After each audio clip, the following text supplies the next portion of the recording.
अध्याय 5 की वास्तविक लागत उधार। अब यहाँ सबसे कठिन हिस्सा आता है। अगर मैं के साथ जुड़ने में सक्षम हूँ, आप इस बिंदु तक, अब मेरे पास कनेक्शन खोने का मौका है। क्यों? ऐसा इसलिए है क्योंकि मैं अब आपको बदलने जा रहा हूँ। और जब मैं यह कहता हूँ, मैं वास्तव में आपके अधिक अच्छे के लिए आपको बदलने का मतलब है। और जब कोई आपकी सहमति के बिना आपको बदलने की कोशिश करता है, आप आमतौर पर जवाबी कार्रवाई करेंगे और अपने रुख का बचाव करें। इस टकराव से बचने के लिए मैं आपकी स्वीकृति चाहता हूँ। आपको कुछ ऐसा प्रस्तुत करते हैं जो प्रचार या पूर्वाग्रह और विपणन नहीं है, नौटंकी, लेकिन एक महत्वपूर्ण तथ्य जिसे छुपा कर रखा गया है जनता, ताकि समाज के एक विशेष वर्ग को उनके द्वारा लाभान्वित किया जा सके। अज्ञान आपका दृष्टिकोण या विश्वास प्रणाली वर्षों की अवधि में विकसित हुई, अपने माता पिता से, स्कूल, कॉलेज और बाहर की वास्तविक दुनिया से सीखना, जिसमें बैंक, क्रेडिट कार्ड कंपनियां, ज्वेलर्स, रिटेलर्स, रियल एस्टेट शामिल हैं, डेवलपर्स वगैरह, को आपका प्रतिमान कहा जाता है। ये आपका फिल्टर सिस्टम है।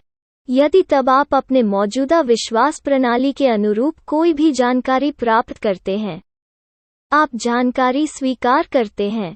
लेकिन अगर आपको ऐसी जानकारी मिलती है जो अपने विश्वास प्रणाली से मेल खाते हैं, आप इसे फिल्टर करते हैं और आमतौर पर इसके साथ व्यक्ति जिसने आपको वह जानकारी प्रदान की, वो कुछ नहीं जानता और कचरा बोलता है, या यह कुछ ऐसा हो सकता है, मुझे आप पर विश्वास नहीं है।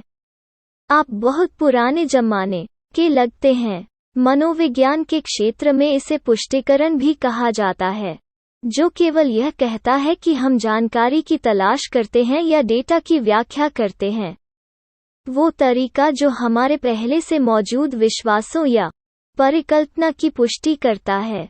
इसके अतिरिक्त हम कम वजन देते हैं या उन सबूतों को भी नज़रअंदाज करते हैं जो हमारे साथ असहमत हैं। विश्वास हमारे प्रतिमान के बारे में डरावनी बात यह है कि यह हमारे अतीत पर आधारित है और हमारी भावनाएं जो कई बार तथ्यों पर आधारित नहीं होती हैं।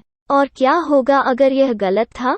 क्या होगा अगर हमारी भावनाओं और हमारे अतीत ने हमें एक रोड मैप दिया है कि हमें एक ऐसे स्थान की ओर भेज दिया जिसे हम स्वीकार नहीं कर सकते, जैसे कि ऐसा करने से हम खुद को बेवकूफ़ बना लेंगे? तो हम क्या करें? हम अपने कार्यों को सही ठहराते हैं। हम अपने विश्वास प्रणाली को सही ठहराते हैं क्योंकि हम या तो प्रकट नहीं होना चाहते हैं दूसरों के सामने अज्ञानी या मूर्ख, लेकिन गलत जानकारी पर कार्रवाई करना, चाहे वो कितनी भी गहराई से क्यों न हो, कर सकते हैं, विनाशकारी हो। कहावत है कि जो आप नहीं जानते वो आपको चोट नहीं पहुंचा सकता है। हास्यास्पद, जो आप नहीं जानते वो आपको मार सकता है। अगर आप नहीं जानते कि अत्यधिक चीनी का सेवन करने से आपको मधुमेह हो जाएगा और आप खाना समाप्त कर देंगे, इसके बहुत अधिक, तो इसका मतलब यह नहीं है कि आपको मधुमेह नहीं होगा सिर्फ इसलिए कि आप इसे नहीं जानते थे। ऐसा नहीं होता है क्योंकि अज्ञानता हमेशा नहीं होती है। अगले कुछ पन्नों में मैं कुछ मिथकों का भंडाफोड़ करूंगा। हालांकि मैं आपको चेतावनी देने की आवश्यकता है कि आप अपने मौजूदा की रक्षा के लिए अपनी वृत्ति पर ध्यान दें। ऋण और उधार के बारे में विश्वास प्रणाली। शांत हो जाओ, आराम करो और एक के लिए जाओ। कुछ पन्नों के लिए मेरे साथ सवारी करें। मुझे पता है कि पहली बार में सब कुछ स्वीकार करना मुश्किल होगा, लेकिन मैंने खुद इसका अनुभव किया और महसूस किया। सत्य पर जीते थे, न कि मिथकों पर। मैं आपको आश्वस्त कर सकता हूं कि एक बार आप मिथकों को तोड़ने में सक्षम, आप भी खुद को प्रगति की राह पर लाएंगे, जैसा कि मैं कुछ साल पहले ऐसा करने में सक्षम था। इसलिए मेरा सुझाव है कि आप भी अपने सभी पूर्वाग्रहों को एक तरफ रख दें, अपने रंगीन चश्मे को हटा दें और निम्नलिखित पृष्ठों को खुले दिमाग से आराम की स्थिति में पढ़ें। प्रतिदिन औसतन कितनी बार क्या आपको एक कॉल प्राप्त होती है जिसमें पूछा गया हो, अगर आप पर्सनल लोन या क्रेडिट कार्ड लेना चाहते हैं, प्रतिदिन 3 बार एक अच्छा अनुमान होगा। और दिन में कितनी बार क्या आपको एक कॉल आती है जिसमें पूछा जाता है कि क्या आप पीपीएफ खाता खोलना चाहते हैं, सुकन्या समृद्धि खाता, या क्या आप विवरण जानना चाहेंगे नेशनल पेंशन सिस्टम एनपीएस या प्लेन टर्म इंश्योरेंस के बारे में? उत्तर कोई नहीं होगा। क्या आपने कभी सोचा है कि ये बैंक टेलीकॉलर्स की इतनी बड़ी टीम क्यों बनाते हैं या इस ऑपरेशन को किसी तीसरे पक्ष को सिर्फ देने के लिए आउटसोर्स करते हैं? आप कोल्ड कॉल? ऐसा इसलिए है क्योंकि बैंक आपको कर्ज बेचकर पैसा कमाते हैं। ये संस्थाएं आपकी समृद्धि के बारे में चिंतित नहीं हैं और इसलिए पीपीएफ सुकन्या समृद्धि के लाभों के बारे में आपको सूचित करने के लिए कभी भी परेशान न हो। एनपीएस टर्म इंश्योरेंस, इक्विटी में निवेश आदि, लेकिन वे हमेशा अपने पैर की उंगलियों पर होते हैं और यह सुनिश्चित करते हैं कि आप किसी न किसी प्रकार का ऋण लें उन्हें, क्योंकि आपको पैसा उधार देना एक सतत प्रवाह सुनिश्चित करता है। ब्याज, कमीशन और शुल्क के रूप में उनके लिए आय के तौर पर दरअसल, अगर आप किसी बैंक की किसी ब्रांच में जाकर पीपीएफ के बारे में पूछताछ करते हैं, सुकन्या समृद्धि, टर्म इंश्योरेंस आदि, तो ज्यादातर मामलों में आप करेंगे अवमानना साथ व्यवहार किया जाएगा और उन्हें अंतिम प्राथमिकता दी जाएगी क्योंकि वे होंगे अपने अन्य ग्राहकों को ऋण बेचने में व्यस्त।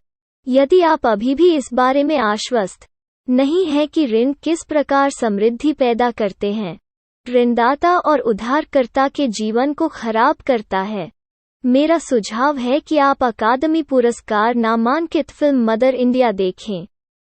फिल्म बहुत ही खूबसूरती से दर्शाया गया है कि कैसे उधार लिया गया पैसा एक परिवार को उथल पुथल की ओर ले जाता है उन्होंने कभी उम्मीद नहीं की थी, और कैसे वे दुष्चक्र में फंस जाते हैं। कर्ज की वजह से पिता पुत्र की जोड़ी का नुकसान होता है। दूसरे पर हाथ, फिल्म यह भी दिखाती है कि कैसे ऋणदाता अपने जीवन का आनंद लेता रहता है। ब्याज आए उधारकर्ता उसे लाते हैं और वो उन पर कैसे शासन करता है। बाइबल की कहावत है, अमीर गरीबों पर शासन करता है और कर्जदार गुलाम होता है। ऋणदाता के लिए अतीत की बात नहीं है बल्कि आज के समय में भी लागू है। दुनिया, आप कह सकते हैं कि फिल्म 5 दशक पुरानी है और कई बार हो चुकी है। बदला हुआ सत्य, समय बदल गया है लेकिन व्यवस्था नहीं बदली है। हम अभी भी किसानों की आत्महत्या की खबर सामने आई और इस तरह का प्राथमिक कारण आत्महत्या कुछ और नहीं बल्कि कर्ज है।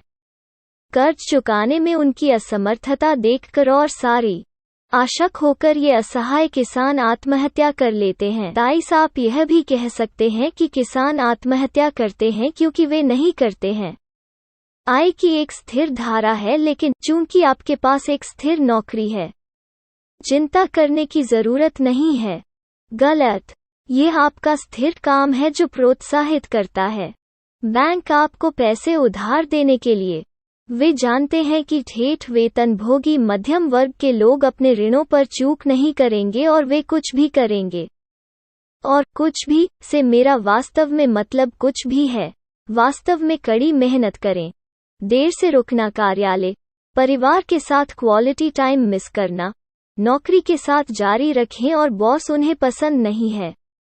अपने सपनों और जुनून को छोड़ दें, बस वापस भुगतान करने के लिए ऋण। और यही कारण है कि वे आपको ऋण जारी करना पसंद करते हैं, लेकिन नहीं किसान। यह मजाक कि अगर आपको अपनी नौकरी या बॉस पसंद नहीं है तो कर्ज ले लो, वास्तव में मजाक नहीं है। यह बहुत कुछ बताता है, लेकिन हम अक्सर इसके महत्व को नजरअंदाज कर देते हैं, यह सोचकर कि यह सिर्फ एक मजाक है, जबकि वेतनभोगी मध्यम वर्ग किसानों की तरह आत्महत्या नहीं कर सकता। वास्तव में वे पहले ही मर चुके हैं और जागने वाली मशीन बन गए हैं। सुबह जल्दी उठना और केवल ब्याज और मूलधन का भुगतान करने के लिए कड़ी मेहनत करना। उधारदाताओं और बैंकों के लिए उन्होंने अपनी भावनाओं, अपनी इच्छाओं को खो दिया है, उनके सपने और उनके जुनून। और जब किसी व्यक्ति में कोई भावना नहीं है, नहीं इच्छा, कोई सपना नहीं और कोई जुनून नहीं, वो उतना ही अच्छा है जितना कि मरा हुआ। मुझे थोड़ा लग सकता है यह कठोर है, लेकिन वास्तविकता यह है कि अधिकांश लोग वास्तव में अपना जीवन नहीं जीते हैं। जिंदगियां, जैसा कि किसी ने ठीक ही कहा है, आधुनिक दास जंजीरों में नहीं बल्कि कर्ज में। मैं अक्सर लोगों से कहता हूं कि अगर आप किसी की तरह बनना चाहते हैं तो उनका पालन करें। वे कैसे रहते हैं और क्या करते हैं, याद रखें। बदलने का सबसे अच्छा तरीका आपका जीवन उन लोगों को ढूंढना है जिन्होंने पहले ही वो हासिल कर लिया है जो आप चाहते हैं, और फिर उनके व्यवहार का अनुकरण करें। अगर आप मस्कुलर और फिजिकली बनना चाहते हैं, फिट, शारीरिक रूप से स्वस्थ लोगों और उनकी दैनिक दिनचर्या और आदतों का अध्ययन करें। क्या वे खाते हैं और कितना और किस तरह का व्यायाम करते हैं, आदि। इसी तरह, यदि आप अमीर बनना चाहते हैं तो अनुकरण करें कि अमीर लोग पैसे के साथ कैसे व्यवहार करते हैं। बस वही करें जो अमीर लोग करते हैं, न कि वो जो औसत मध्यम वर्ग करते हैं। आपके आसपास के लोग आपको ऐसा करने के लिए कहते हैं। फोर्ब्स 400 की एक सूची है।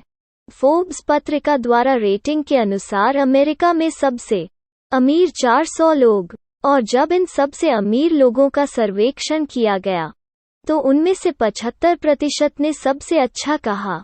दौलत बनाने का तरीका है कर्ज मुक्त बनना और रहना। ये सभी लोग उन्होंने जो कमाया उससे कम पर जीवन यापन किया है और केवल तभी खर्च किया है जब उनके पास था नकद। उन्होंने कोई क्रेडिट नहीं लिया और कभी भी अपने भुगतान में देरी नहीं की। याद है, जब आपके पास बैंकों और क्रेडिट कार्ड को कोई भुगतान नहीं करना है कंपनियों, तो आपके पास निवेश करने के लिए अधिक पैसा होगा और इस तरह आप अमीर बन सकता है। हेनरी फोर्ड कहा करते थे कि कर्ज एक आलसी आदमी का खरीदने का तरीका है। आइटम और उनका दर्शन फोर्ड मोटर कंपनी में इतना अंतर्निहित था कि इसने 10 साल बाद तक वित्तपोषण, क्रेडिट पर कार बेचना की पेशकश नहीं की जनरल मोटर्स ने किया। अब निश्चित रूप से फोर्ड मोटर क्रेडिट इनमें से एक है। फोर्ड मोटर्स के संचालन में सबसे अधिक लाभदायक।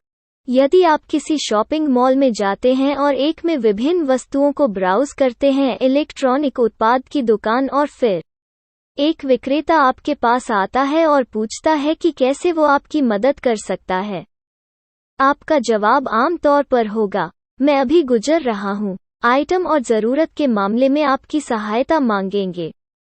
हम क्यों करते हैं ऐसा? कहो, क्योंकि हम सभी जानते हैं कि दुकान पैसे के लिए होती है। उनके पास TV, laptop, washing machine, mobile जैसी उत्पाद श्रृंखला है, सेट और रेफ्रिजरेटर, और यदि आप एक ऐसा उत्पाद खरीदते हैं तो वे एक फायदा। इसलिए हम बिक्री प्रतिरोध का निर्माण करते हैं और कहते हैं, मैं बस देख रहा हूँ। लेकिन जब हम किसी बैंक में जाते हैं तो हमें नहीं लगता कि वे बेच रहे हैं हमें ऐसा लगता है जैसे वे हमें सेवाएं प्रदान कर रहे हैं और हमें लगता है उनका ऋणी है। सच्चाई यह है कि बैंकों और अन्य वित्तीय संस्थान सेवा प्रदान नहीं करते हैं, बल्कि वे उत्पाद बेचते हैं और आमतौर पर सेवाएं उनके साथ आती हैं। और वे उत्पाद क्या हैं? खैर, वे ऐसे उत्पादों की एक लंबी सूची है, और यह इतना लंबा है कि वे एक बना सकते हैं। उनमें से कैटलॉग और उत्पाद लाइन में बचत खाता शामिल है, चालू खाता, सावधि जमा, क्रेडिट कार्ड, डेबिट कार्ड, गृह ऋण, कार ऋण, व्यक्तिगत ऋण, स्वर्ण ऋण, संपत्ति पर ऋण, वाणिज्यिक ऋण, शिक्षा ऋण, और ये सभी उत्पाद एक बार आप जैसे ग्राहक को बेचे गए और मैं बैंक में लाभ लाता हूँ। इसे एक और इसीलिए बैंक के लगभग सभी कर्मचारियों को प्रशिक्षित किया जाता है। उत्पादों को बेचते हैं। बस खोलने के अनुरोध के साथ किसी भी बैंक में जाने का प्रयास करें। साधारण सावधि जमा या बचत खाता, और जबकि आपका अनुरोध होगा सम्मानित, आप पर विभिन्न बैंकिंग के बारे में जानकारी की बौछार हो जाएगी। बीमा, ऋण, यूनिट लिंक्ड बीमा योजना, यूलिप जैसे उत्पाद आदि और कैसे बैंक अपने लिए धन बढ़ाने के लिए प्रतिबद्ध है। ग्राहक और वे अपने ग्राहकों की समृद्धि की देखभाल कैसे करते हैं। क्रॉस बिक्री, इसे बैंकिंग समुदाय में कहा जाता है और यह क्या करता है। क्रॉस सेलिंग मतलब, इसका सीधा सा मतलब है कि अगर कोई ग्राहक एक के लिए पूछता है उत्पाद, उन्हें बदले में 5 बेचें। हकीकत यह है कि इन बैंक अधिकारियों को पूरा करने का लक्ष्य है ताकि बैंक का मुनाफा बढ़ता है और वे सिर्फ अपनी ड्यूटी कर रहे हैं। उनके पास एक क्रॉस सेलिंग के लिए भी लक्ष्य। और जब आपसे वित्तीय सलाह लेते हैं एक बैंक अधिकारी, एक स्टॉक ब्रोकर या एक धन प्रबंधक, याद रखें कि वे बैंक के उत्पादों को बेचने में अधिक सिखाया और प्रशिक्षित किया जाता है, जो बैंक के लाभ को बढ़ाएगा और आपका नहीं, और उससे कम आपके लिए सही निवेश उपकरण चुनना। लगभग 6 वर्षों तक बैंकिंग प्रणाली का हिस्सा होने के बाद मेरे पास है देखा कि चीजें कैसे काम करती हैं और कैसे नहीं। एक चुटकुला भी है कि बैंकर शेयर करते हैं। यह कहता है कि बैंक एक ऐसी जगह है जहां आप उधार ले सकते हैं पैसा अगर आप साबित कर सकते हैं कि आपको इसकी आवश्यकता नहीं है, और यही है हो रहा है। यह वास्तव में आप और मेरे जैसे लोगों को पैसा उधार दे रहा है। विशिष्ट वेतनभोगी मध्यम वर्ग के लोग जिन्हें वास्तव में ऋण की आवश्यकता नहीं है, होम लोन जैसे कुछ मामलों को छोड़कर। और जब बैंक को लगता है कि आपको ऋण की आवश्यकता है तो वो आपको ऋण नहीं देगा आसानी से, और जब तक कि वो खुद को आश्वस्त नहीं करता कि उसका ऋण चुकाया जाएगा। के लिए उदाहरण के लिए, यह किसानों और छोटे व्यापारियों और व्यापारियों को उधार नहीं देगा। इसलिए सरलता, और यह उन लोगों को उधार नहीं देगा जिन्हें तत्काल धन की आवश्यकता है यदि वे आय की एक स्थिर धारा नहीं है। मैं यह नहीं कह रहा कि बैंक बुरे हैं और वे जरूरतमंद लोगों को उधार नहीं देते हैं और आपको इससे दूर रहना चाहिए। उन्हें वास्तव में यह उनका कर्तव्य है कि वे अपने उधारकर्ताओं की ऋण योग्यता को देखें, क्योंकि यह जनता का पैसा है जिसे वे उधार दे रहे हैं और उन्हें इसकी आवश्यकता है। सुनिश्चित करें कि वे जो पैसा उधार देते हैं वो अतिरिक्त ब्याज के साथ उनके पास वापस आता है। यदि कोई ऋण खराब हो जाता है तो बैंक की पूंजी नष्ट हो जाती है और इसके साथ जो लोग बैंक पीड़ित के साथ अपना पैसा जमा किया था। और अगर वास्तव में एक बैंक पैसे का एक बड़ा हिस्सा खो देता है तो यह करदाताओं का पैसा है, हमारा पैसा, जिसका उपयोग सरकार बैंक को पुनर्जीवित करने के लिए करती है। यही कारण है आरबीआई ने नियम निर्धारित किए हैं जिसके तहत एक बैंक ऋण दे सकता है लोग। हालांकि यह धारणा है कि एक बैंक किसी प्रकार की नेक सेवा करता है गलत। यह बेचकर पैसा कमाने के एकमात्र उद्देश्य से संचालित होता है लोगों को ऋण उत्पाद। ऐसे ऋण उत्पादों की बिक्री से क्या होता है? हम समाप्त उनमें से कई खरीदना। दूसरे शब्दों में, हम पैसे उधार लेते हैं। हम उधार लेते हैं पैसा सिर्फ इसलिए नहीं कि इसे हमारे लिए आसान बना दिया गया है, बल्कि इसलिए कि हमें बेचा जाता है सुविधा, कथित समृद्धि और मज़ा की वो सब भौतिक सामान और संबंधित ऋण हमारे लिए लाने वाले हैं। जब भी मैंने अपने साथी बैंकरों से कहा है कि लोगों को बचना चाहिए ऋण का लाभ उठाते हुए, उन्होंने यह कहते हुए विरोध किया है कि अगर ऐसा हुआ तो हमारी अर्थव्यवस्था चरमरा जाएगी, धन गुणक प्रभाव आएगा नीचे, धन का कम मंथन होगा और व्यवसाय करेंगे स्थिर। हालांकि ये सभी कारक कुछ लोगों को थोड़ा तकनीकी लग सकते हैं। आप चिंता की कोई बात नहीं है। क्या मेरे दोस्त और लोग जो वित्त और अर्थशास्त्र में विश्वविद्यालय स्तर का पाठ्यक्रम किया है, संदिग्ध विशुद्ध रूप से सैद्धांतिक है और वास्तविक दुनिया में काम नहीं करता है। कुछ समय के लिए यह दिखावा करते हैं कि मेरी किताब हाथों तक पहुंचती है। भारतीयों की कमाई और ज्ञान उन पर हावी हो जाता है और वे लेना बंद कर देते हैं। अगले 10 वर्षों में ऋण, क्या अर्थव्यवस्था चरमरा जाएगी? नहीं, यह होगा समृद्ध। हालांकि बैंकों और अन्य उधारदाताओं को अन्य खोजना होगा, अधिक लाभ कमाने के रास्ते। जरा सोचिए कि अगर लोगों के पास कोई भुगतान नहीं होता तो वे क्या करते बनाने के लिए? वे बचत करेंगे और वे खर्च करेंगे। वे नहीं करेंगे बैंकों का समर्थन करें और अपने शेयरधारकों को समृद्ध बनाएं। द्वारा बचाई गई राशि निवेश किए जाने पर लोगों को केवल अर्थव्यवस्था में भेजा जाएगा, कंपनी के शेयरों की खरीद के रूप में या के रूप में। सरकार, नगर पालिका, कॉर्पोरेट बॉन्ड, इससे कंपनी को मदद मिलेगी। जिनके शेयर खरीदे गए समृद्ध हों और सरकार की मदद करें। बेहतर बुनियादी ढांचे के निर्माण के लिए प्राधिकरण। और क्या होता है जब हमारी अर्थव्यवस्था की कंपनियां समृद्ध हैं और बेहतर बुनियादी ढांचा है? अर्थव्यवस्था समृद्ध होती है और इसके नागरिकों को एक बेहतर और स्वस्थ जीवन शैली मिलती है। दूसरे, कर्ज मुक्त लोगों द्वारा खर्च करने से और समर्थन मिलेगा और अर्थव्यवस्था को समृद्ध बनाना। जैसा कि प्रसिद्ध लेखक डेव रैमसे कहते हैं, जब लोग कर्ज लिए बिना खर्च करना शुरू करते हैं, अर्थव्यवस्था ज्वार की लहरों के बिना बहुत अधिक स्थिर होगा। उपभोक्ता विश्वास या उसकी कमी। यदि उपभोक्ता बाहर थे, कर्ज और अपने साधनों के भीतर रहना, अर्थव्यवस्था का विश्वास उनमें बहुत अधिक होगा और कंपनियां जारी रहेंगी।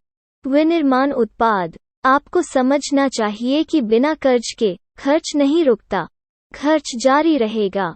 हालांकि लोग टाल देंगे जब तक वे इसके लिए पर्याप्त नकदी जमा नहीं कर लेते, और एक बार लोगों ने अपनी बचत और निवेश के माध्यम से धन संचित किया है, खर्च भी बढ़ेगा और अर्थव्यवस्था आगे बढ़ेगी। इसके अतिरिक्त, चूंकि लोग कर्ज मुक्त होंगे और अपने भीतर रह रहे होंगे, इसका मतलब है उनके पास अधिशेष होगा जिसका उपयोग वे बाद में दान के लिए कर सकते हैं। इसका एक हिस्सा निवेश कर रहा है। निवेश किया गया पैसा कंपनियों को जाएगा, अपने संचालन और लाभ में सुधार और वृद्धि, और सरकार को जो बेहतर बुनियादी ढांचे के निर्माण के लिए धन का उपयोग करेगी। लोग तब अस्पतालों और स्कूलों को उनके स्वयं के धन और निर्भरता से वित्त पोषित किया जाता है।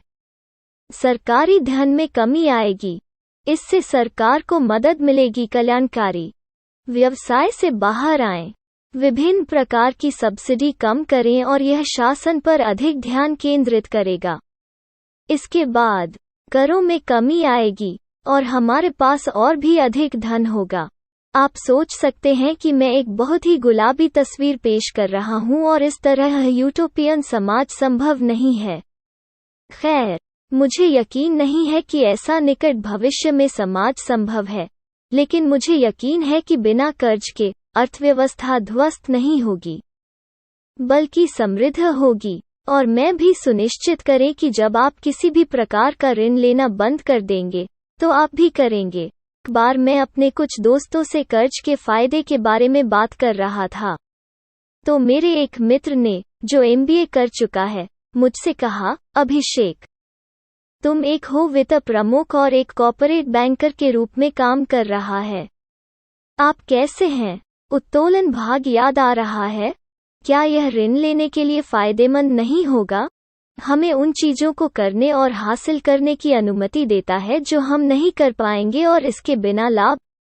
ऐसे प्रश्नों का मेरा उत्तर जो मुझे अक्सर मिलता है, वो है सख्ती से नहीं। सभी गैर वित्त पृष्ठभूमि वाले लोगों के लिए मैं आपको एक छोटी सी जानकारी देता हूँ। वास्तव में उत्तोलन क्या है इसका परिचय। मान लीजिए एक कंपनी बनती है, इसके प्रमोटरों और निवेशकों से ₹100 की पूंजी के साथ।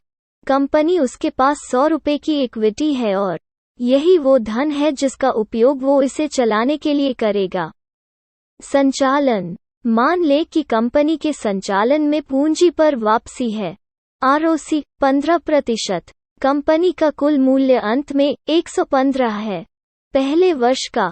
अब मान लेते हैं कि कंपनी कर्ज का इस्तेमाल करती है और बैंक से कर्ज लेती है 10% की ब्याज दर पर 200 रुपये का। कंपनी के पास अब होगा अपने व्यवसाय में निवेश करने के लिए 300 रुपये की कुल पूंजी, और साल के अंत में इसने 345 बनाया होगा। याद रखें कि आरओसी 15% है। बाद में 200 रुपये का ऋण और 20 रुपये की ब्याज लागत का भुगतान करने पर कंपनी के पास कुल शेष राशि 125 रुपये होगी। इसलिए कंपनी का मूल्य इस मामले में यह उस समय से अधिक है जब इसका लाभ नहीं उठाया गया होता किसी भी बैंक ऋण की, और इसे ही लोग लीवरेज कहते हैं। हालांकि उत्तोलन अधिक जोखिम के साथ आता है। यदि कोई निवेशक उपयोग करता है निवेश करने के लिए उत्तोलन और निवेश के खिलाफ चलता है, निवेशक कहते हैं 15% के आरओसी के बजाय वास्तविक आरओसी 8 था प्रतिशत, उसका नुकसान उससे कहीं अधिक होगा यदि वो होता। निवेश का लाभ नहीं उठाया गया था।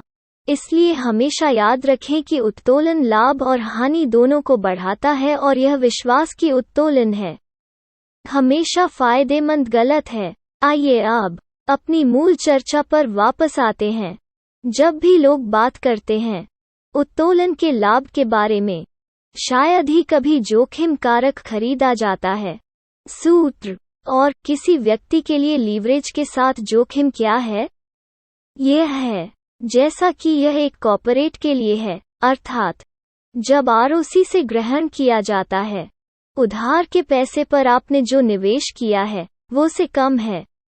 उधार लेने की लागत आप एक नुकसान करते हैं।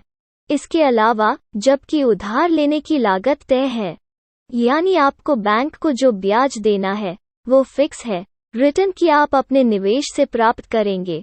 स्टॉक, म्यूचुअल फंड, वास्तविक संपत्ति, सोना आदि परिवर्तनशील है, तो बहुत अधिक संभावना है, लगभग 50%, कि आपका आरओसी आपकी उधारी लागत से कम होगा। और जब आप उत्तोलन का लाभ उठाने का प्रयास करते हैं तो आप यही जोखिम उठाते हैं। निवेश की दुनिया और शिक्षा जगत में एक सांख्यिकीय है, बीटा नामक जोखिम का माप जो कि अस्थिरता को मापता है। निवेश उपकरण एक बड़े बीटा का अर्थ है एक बड़ा जोखिम।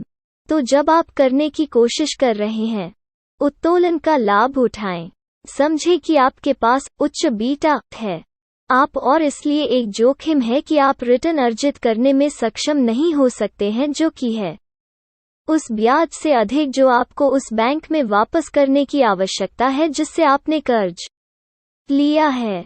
इसके अतिरिक्त लोग शायद ही कभी कराधान को तस्वीर में लाते हैं जब वे उत्तोलन के बारे में बात करो।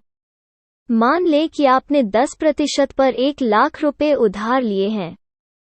प्रति वर्ष ब्याज के रूप में बैंक को 10,000 रुपये का भुगतान करेगा। मान लीजिए आपने यह 1 लाख रुपए का निवेश किया और 14% का रिटर्न दिया। आप 4,000 बैंक को दिया गया शुद्ध ब्याज की शुद्ध आय अर्जित करेंगे। हालांकि एक कर तत्व है जिसे अभी नेट पर जोड़ा जाना है, कमाई। यदि आप 30% टैक्स ब्रैकेट में हैं तो आप 2,800 इन का भुगतान करेंगे। यदि आपने पूंजीगत लाभ दरों पर निवेश किया था तो कर 14,000 रुपये के ब्याज आय पर 20% पूंजीगत लाभ कर। इसलिए आप 4,000 नहीं बल्कि केवल 1,200। क्या आपको अभी भी लगता है कि यह जोखिम लेने लायक है? और यदि आप जोखिम कारक और करों को एक साथ ध्यान में रखते हैं तो उत्तोलन की कथित उपज में भारी कमी आएगी। सब वित्त स्नातक और बैंकर, निहित स्वार्थ वाले लोग चाहते हैं इस मुद्दे पर क्रॉस तलवारें, लेकिन मुझे लगता है कि वे इसे एक उचित जोखिम पाएंगे।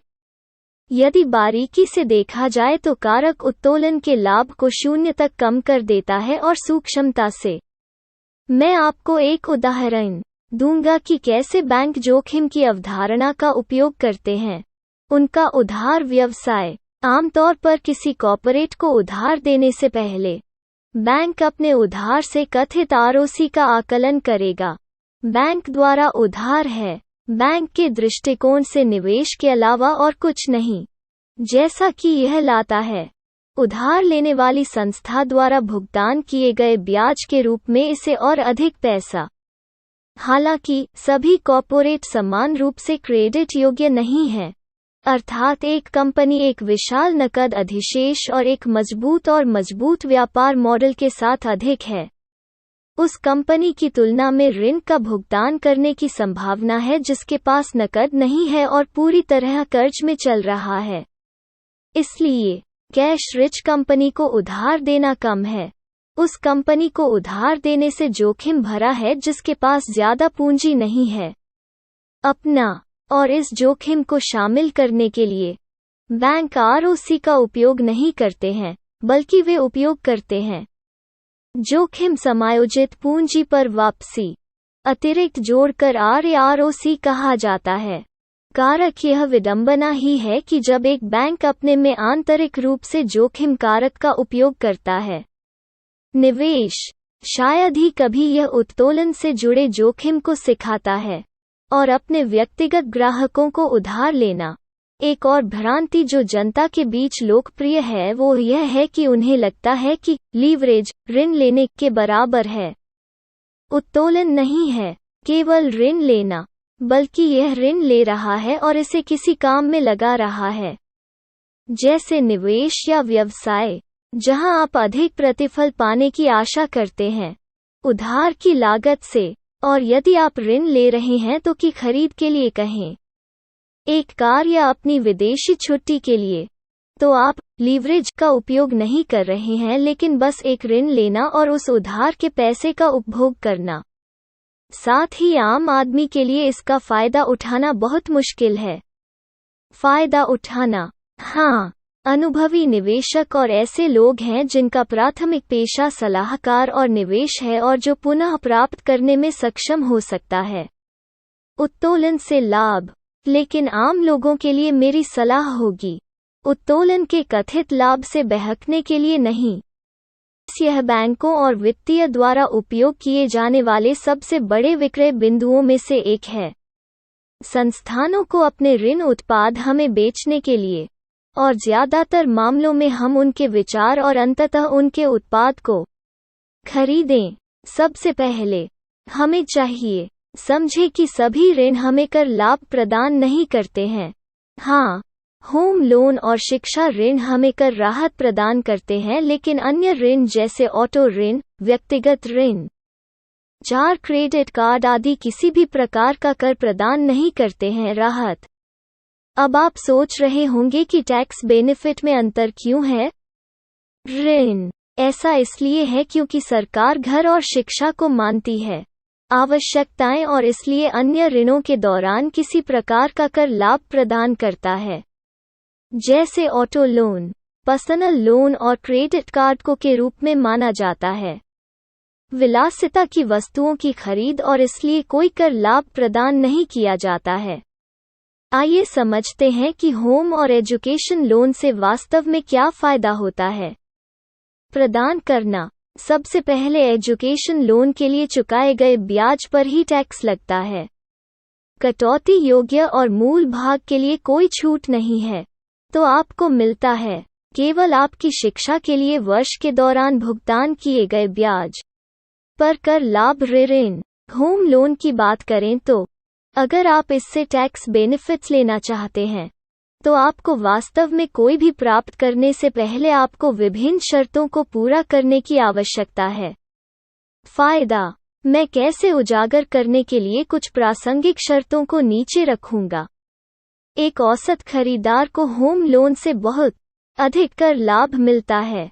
संपत्ति स्व अधिकृत होनी चाहिए, इसलिए यदि आपके पास का लाभ उठाकर एक निर्माणाधीन संपत्ति खरीदी, होम लोन तब तक जब तक आपका घर पूरा नहीं हो जाता, आप किसी भी कर लाभ का दावा नहीं कर सकता। साथ ही जब ब्याज का भुगतान किया जाता है, निर्माण अवधि के दौरान कर कटौती योग्य है। पूर्वव्यापी मूलधन के लिए कोई कटौती उपलब्ध नहीं है। निर्माण अवधि के दौरान भुगतान की गई राशि स्व अधिकृत संपत्ति पर चुकाया गया ब्याज कर है। धारा 24 के तहत अधिकतम 2 लाख रुपए की कटौती योग्य भुगतान की गई मूल राशि धारा 80C के तहत कर कटौती योग्य है, और चूंकि ज्यादातर मामलों में लोग इसलिए होम लोन पर टैक्स बेनिफिट पाना इतना आसान नहीं है और जैसा कि आम जनता समझती है। हालांकि नहीं, बैंक एफआई आपको इन शर्तों के बारे में बताएंगे जब वे कर्ज बेच रहे हों आपके लिए उत्पाद ऋण। वे कहेंगे कि आपको टैक्स बेनिफिट मिलेगा, इसलिए आप उनके विचार और अंततः उनके उत्पाद ऋण उत्पाद को खरीदते हैं और अंत आपने पहले जितनी गणना की थी उससे अधिक भुगतान करना आप ठगा हुआ महसूस करते हैं। यदि आप अपने ईएमआई भुगतानों को लगन से ट्रैक और प्रबंधित कर रहे हैं, मगर फिर से आप बहुत कुछ नहीं कर सकते क्योंकि आप पहले ही खरीदारी कर चुके हैं और नहीं कर सकते हैं इसे इतनी आसानी से उलट दें। साथ ही जब आप भुगतान किए गए ब्याज पर कर लाभ प्राप्त करने में सक्षम होते हैं होम लोन पर, आपको समझना चाहिए कि वास्तविक लाभ है वास्तव में ऋण के लिए जाने लायक नहीं है। अगर आपको यकीन नहीं है तो चलिए कुछ गणित करते हैं।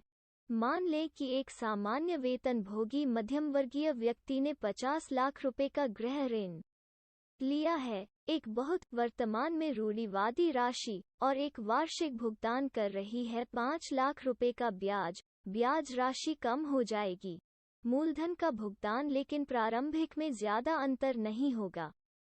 ऋण चुकौती का हिस्सा जब तक व्यक्ति नहीं है थोक में ऋण का पूर्व भुगतान, यह मानते हुए कि यह व्यक्ति कम है 30% ब्रैकेट, यदि वो 20% ब्रैकेट के अंतर्गत है लाभ बहुत कम होगा, उसे 60,000 रुपए की कर कटौती मिलती है। 2 लाख रुपए का प्रतिशत 5 लाख रुपए के ब्याज का भुगतान करके सब उनका शुद्ध भुगतान 4.40 लाख रुपए है। तो कैसे धरती पर कर्ज लेना एक के लिए फायदेमंद हो जाता है? व्यक्ति, हम बैंक को ब्याज भुगतान के रूप में प्रतिवर्ष 4.40 लाख रुपए का भुगतान कर रहे हैं और हमें लगता है कि हम ऐसा कर रहे हैं ऋण का लाभ उठाकर। बुद्धिमान बात। गलत। आपकी रुचि भुगतान और कुछ नहीं बल्कि आपके लिए एक खर्च और उसके लिए आय है। बैंक, अगर आपकी जेब से कुछ निकल रहा है तो वो आपको बना रहा है उस राशि से गरीब। हमें बता रहे हैं कि हमें एक का लाभ उठाना चाहिए। होम लोन चूंकि यह कर राहत प्रदान करता है, यह कहने के समान है 5 मिली जहर लेने की तुलना में 4.4 मिली जहर का सेवन करना बेहतर है, क्योंकि यह हमारे स्वास्थ्य को उतना प्रभावित नहीं करेगा।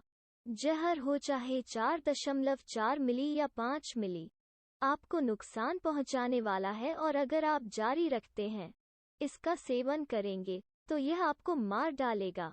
थोड़े मध्यम स्वर में यह कहने के समान है कि मुझे बीमार पड़ना चाहिए क्योंकि इससे मुझे लाभ होगा। मेरे संगठन द्वारा प्रदान की जा रही बीमारी की छुट्टी के बारे में मैं यह नहीं कह रहा हूं कि आपको एजुकेशन लोन या होम लोन नहीं लेना चाहिए, बिल्कुल भी। मैं जो कह रहा हूं वो यह है कि किसी भी ऋण का लाभ सिर्फ इसलिए लिया जाता है क्योंकि वो देता है। आप कर लाभ के लिए मूंगफली खाना एक गलत विचार है। हालांकि बैंकों ने इस विचार को बेचने में सक्षम हैं और इसीलिए लोग ऋण लेना पसंद करते हैं और बैंक उन्हें देने से ज्यादा खुश हैं। एक बार मैं एक लेख पढ़ रहा था जो कुछ इस प्रकार था। अच्छा, होम लोन लेने वालों के लिए खबर, क्योंकि बैंक लोन की अवधि बढ़ा रहे हैं 10 साल, और जिससे घर खरीदारों को ईएमआई भुगतान में आसानी होगी बनाओ। मुझे आश्चर्य हुआ कि क्या यह वास्तव में ग्राहकों के लिए अच्छी खबर थी या बैंकों के लिए। मैंने कुछ गणना की और सच्चाई का पता लगाया और महसूस किया कि लेख का वास्तविक शीर्षक होना चाहिए था के लिए अच्छी खबर, बैंक और ऋण देने वाले संस्थान, क्योंकि वे ऋण अवधि 10 बढ़ा रहे हैं। और अधिक वर्षों से प्रत्येक ऋण के लिए खुद के लिए अधिक पैसा कमा रहा है, वे विस्तार करते हैं, यह देखते हुए कि खुदरा ग्राहक पहले से ही अपने मासिक को बांध रहे हैं। कारों, घरेलू उपकरणों और फर्नीचर की ईएमआई से आए। बैंकों ने सोचा अगर उन्होंने कार्यकाल नहीं बढ़ाया तो उनके लिए अपनी सबसे बड़ी संपत्ति, अपना सर्वश्रेष्ठ उत्पाद होम लोन बेचना मुश्किल होगा। घर के लिए ऋण, इसलिए उन्होंने अपने होम लोन को टैगलाइन के साथ बेचना शुरू कर दिया है। हमारे 30 वर्षों का लाभ उठाकर आसान ईएमआई के साथ अपने होम लोन का भुगतान करें।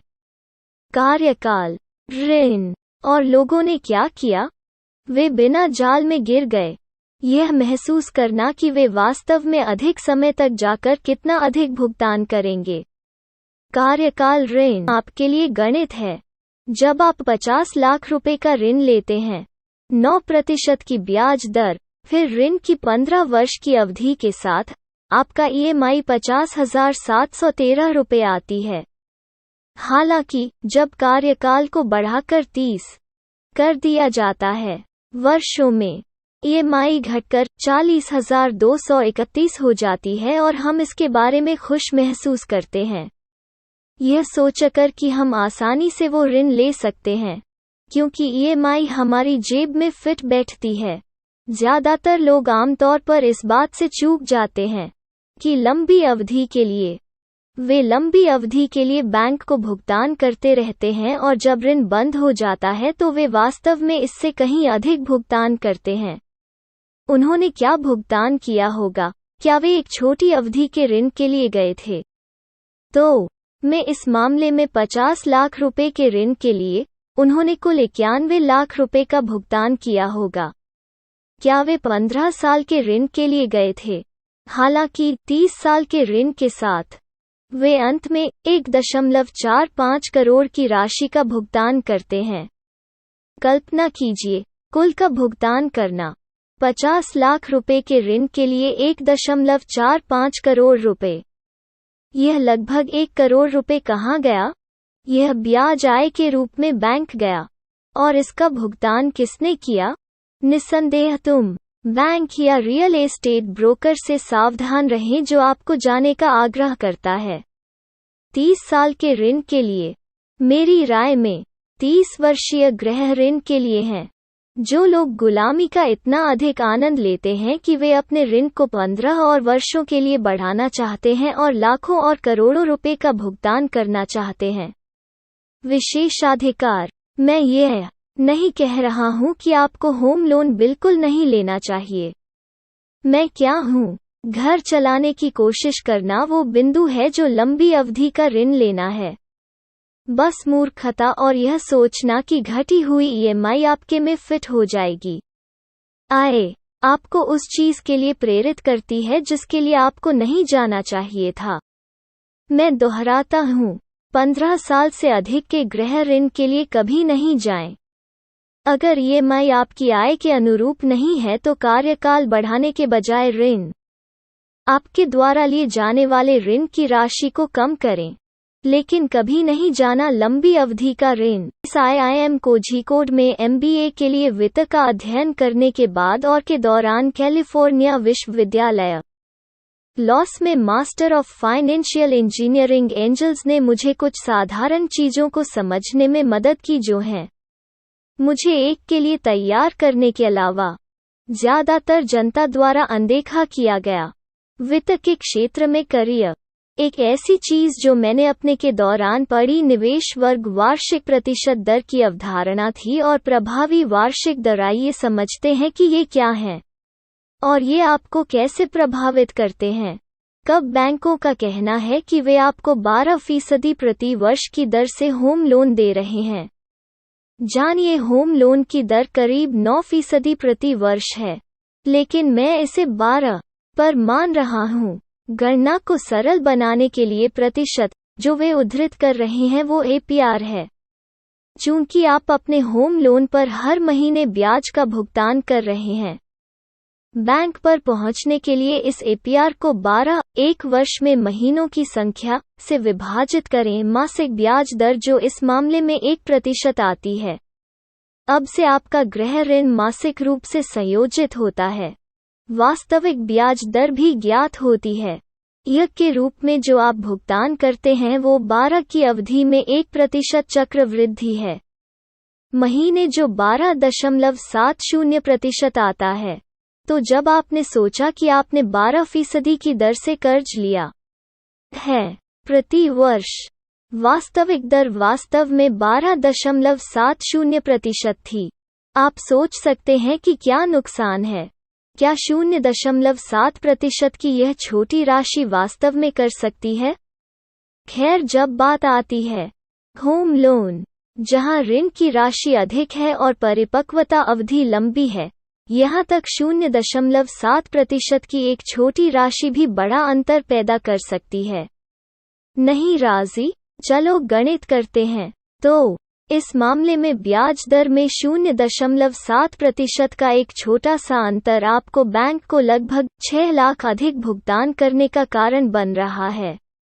और जब तुम 6 लाख रुपए की इस राशि की तुलना 50 लाख रुपए की मूल राशि से करें आपने शुरू में लिया था, आपको छोटी ब्याज दर के प्रभाव का एहसास होगा। मतभेद पैदा कर सकता है। तो अगली बार जब आप होम लोन लेने के लिए बैंक जाएं, तो उनसे पूछें उस ईयर के लिए जिसका आप वास्तव में भुगतान कर रहे हैं और इसे केवल न खरीदें। बैंक आपको जो बेचने की पेशकश कर रहा है उस पर ऋण। अगर लोन इतना खराब प्रोडक्ट है तो इसे क्यों बेचा जा रहा है? होने देना, मैं आपको यहाँ बहुत स्पष्ट रूप से कुछ बता रहा हूँ। बैंक खराब नहीं है और न ही ऋण उत्पाद हैं। बैंकों को अक्सर किसी की रीढ़ कहा जाता है अर्थव्यवस्था और वे की वृद्धि और विकास में एक प्रमुख भूमिका निभाते हैं। अर्थव्यवस्था और समाज बड़े पैमाने पर उनकी तुलना में बहुत व्यापक भूमिका है। बस जमा स्वीकार करना और लोगों को पैसा उधार देना। लेकिन यहाँ से हम व्यक्तिगत वित्त पर चर्चा कर रहे हैं। हमने खुद को सीमित कर लिया है जमा और उधार, क्योंकि हम में से अधिकांश इसी तरह से बातचीत करते हैं। बैंक और यह 2 लेन देन हैं जो सीधे हमारी जेब को प्रभावित करते हैं। अब बात पर आते हैं कि अगर कर्ज इतना खराब उत्पाद है तो क्यों बेचा जा रहा है, बल्कि इसे बेचने की इजाजत क्यों दी जा रही है? खैर, कर्ज है पहली जगह में खराब उत्पाद नहीं। यह इसलिए बनाया गया था ताकि लोग या पूंजी की वास्तविक आवश्यकता में व्यवसाय इकाई से धन उधार ले सकती है। मानक मंच, और एक बार जब वे अपना पूरा करने में सक्षम हो जाते हैं तो इसे वापस भुगतान करें। जरूरत, यह वो ऋण है जो किसी कंपनी को की तुलना में बहुत अधिक लाभ उत्पन्न करने देता है। अगर वे उस तक पहुंच नहीं रखते तो वे क्या कर सकते थे? इसी प्रकार यह ऋण जो छात्रों को उच्च शिक्षा के अपने सपने को पूरा करने देता है, और यह है वो ऋण जो अधिकांश लोगों को घर खरीदने में मदद करता है। यह ऋण का उपयोग नहीं है जो हमें प्रभावित कर रहा है, बल्कि इसका दुरुपयोग है जो आप और मेरे जैसे सामान्य लोगों को प्रभावित कर रहा है। की वृद्धि के साथ अर्थव्यवस्था और जनता, बैंकों और के बीच प्रयोज्य आय में वृद्धि, वित्तीय संस्थानों ने इसे उधार देकर पैसा बनाने का अवसर देखा। लोग, और जैसे जैसे इन संस्थाओं में लालच बढ़ता गया, उन्होंने शुरू किया अपने ऋण उत्पादों का विपणन इस तरह से करना ताकि अधिक से अधिक लोगों को आकर्षित किया जा सके। भोले भाले लोग उनका लाभ उठाते हैं। टूटे हुए रिकॉर्ड की तरह नहीं लग रहे हैं, लेकिन बैंक और कर्ज जैसे नहीं है बिल्कुल बुरा। वे उन लोगों की मदद करते हैं जिन्हें पैसे की जरूरत होती है, और वे एक प्रदान करते हैं लोगों को अपने अधिशेष पर ब्याज अर्जित करने के लिए मंच। एकमात्र समस्या ऋण उत्पादों के साथ उनका विपणन और बिक्री का तरीका है। लोग उन्हें अंतिम उपाय के रूप में इस्तेमाल करने के बजाय लोगों ने शुरू कर दिया है उन्हें पहले अवसर के रूप में उपयोग करना, और अधिकांश मामलों में वे हैं उनका उपयोग तब भी करते हैं जब उन्हें उनका बिल्कुल भी सहारा नहीं लेना पड़ता है। बैंक को अपना विकास भागीदार बनाएं। अपने बैंकों को आपका पैसा लूटने की अनुमति देने के बजाय आपको चाहिए उन्हें अपना विकास भागीदार बनाना सीखें। वो विचार जिसके साथ बैंकिंग प्रणाली की स्थापना लोगों और अर्थव्यवस्था को समृद्ध बनाने में मदद करने के लिए की गई थी। लेकिन जब लालच बैंकों में घुस जाता है तो वे अपने लालच का इस्तेमाल फुलाने के लिए करते हैं, लोगों का लालच और पैसा कमाना शुरू करें। हालांकि जब यह बैंकों का लालच सीमा पार पूरी अर्थव्यवस्था भुगतती है और दोनों बैंकों के साथ साथ लोग अपना पैसा खो देते हैं और सो जाते हैं। हम सभी जानते हैं कि कैसे सब प्राइम संकट ने पूरी दुनिया को प्रभावित किया था और न केवल विकसित अर्थव्यवस्था के लोगों को बल्कि कई लोगों को भुगतना पड़ा। भारत जैसे विकासशील देशों ने अपनी नौकरी सिर्फ इसलिए खो दी क्योंकि कुछ लोगों ने लालची बैंकरों ने उन लोगों को पैसा उधार देने का फैसला किया जो समान थे, लालची है और कर्ज चुकाने की स्थिति में नहीं है। ऋण प्रमुख नहीं थे, अच्छे ऋण। इसलिए बैंकरों ने स्वयं उन्हें सब प्राइम के रूप में वर्गीकृत किया। ऋण। उम्मीद है कि कुछ चमत्कार होगा ताकि ये सभी लालची लोग उन्हें समय पर लौटा दिया, लेकिन ऐसा नहीं हुआ। टूटे और लालची लोग कर्ज नहीं चुकाया और इसकी कीमत बैंकों को खुद चुकानी पड़ी, जिसके परिणामस्वरूप कुछ सबसे बड़े बैंक बने जो एक से अधिक बच गए थे। सदी अपने कार्यों को बंद करने के लिए आपको समझना चाहिए कि कर्ज की तरह बैंक भी खराब नहीं होते हैं। वे आपकी मदद करने के लिए यहाँ हैं। उनके पास कुछ कम विपणन अद्भुत हैं, उत्पादों और रास्ते प्रदान करते हैं जिसके माध्यम से आप अपने पैसे का निवेश कर सकते हैं जो इसे सराहना और विकसित कर सकते हैं। केवल एक चीज यह है कि के साथ बैंकों के बीच वर्तमान प्रतिस्पर्धा और उनके स्टॉक की कीमतों को ऊंचा करने के लिए वे अपनी संपत्ति का आकार बढ़ाने के लिए एक नासमझ दौड़ में हैं, और वो है क्योंकि वे हर टॉम, डिक और हैरी को पैसे उधार देने के लिए पकड़ रहे हैं। अपने आप को उनका अगला टॉम, डिक या हैरी न बनने दें। याद रखें, आपकी सबसे बड़ी संपत्ति निर्माण संपत्ति आपकी आय है। कब आप अपनी भविष्य की आय को बांधते हैं, आप हार जाते हैं। कब आप अपनी आय का निवेश करते हैं, आप जीतते हैं और अमीर बनते हैं और कर सकते हैं कुछ भी जो आप चाहते हैं। आपको समझना चाहिए कि कर्ज आपको नहीं देता स्वतंत्रता, बल्कि यह आपको गुलाम बनाती है। बचत करने के लिए आपके बैंक में एक अधिशेष खाता स्वतंत्रता है। बचत का अर्थ है कर्ज से मुक्ति में पैसा। बैंक अकाउंट का मतलब है बॉस होने पर नौकरी छोड़ने की आज़ादी, असहनीय या लाभ और या विकास पथ को बंद कर दिया गया है। और अगर आप अपनी नौकरी खो देते हैं तो बचत करने से आपको अपनी नौकरी रखने की स्वतंत्रता मिलती है। घर और कार, क्योंकि आप अपने भुगतानों को कवर कर सकते हैं। यदि आपके पास करने के लिए कोई है, पहले स्थान पर बनाओ। बचत होने का मतलब है कि आपका व्यवसाय शुरू कर सकते हैं। अपनी यह जमीन खरीदो। और बचत होने से आप अपने पेशे में शौक और आपके पास बचत और अधिशेष कब है? यह तब होता है जब आप ऋण को ना कहना शुरू करते हैं। एक बुद्धिमान व्यक्ति ने एक बार मुझसे कहा था, तुम अमीर बनो तब नहीं जब आप बड़ा कर्ज वहन करने में सक्षम हो। आप अमीर बन जाते हैं जब आप ऋणों को ना कहने में सक्षम होते हैं।